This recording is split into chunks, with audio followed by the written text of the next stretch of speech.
Magandang hapon po. Nandito po kami ngayon sa aming pagkatrabuhan. Ang gagawin namin ngayon, babaklas po kami ng forma.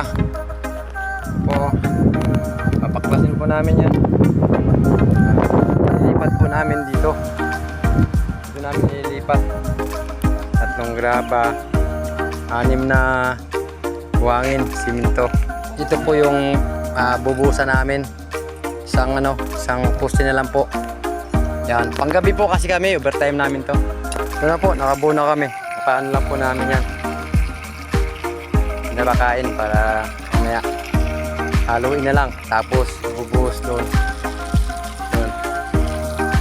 Medyo mamadaliin po namin to kasi paggabi na. Para sa sunod araw, iba naman yung gagawin namin.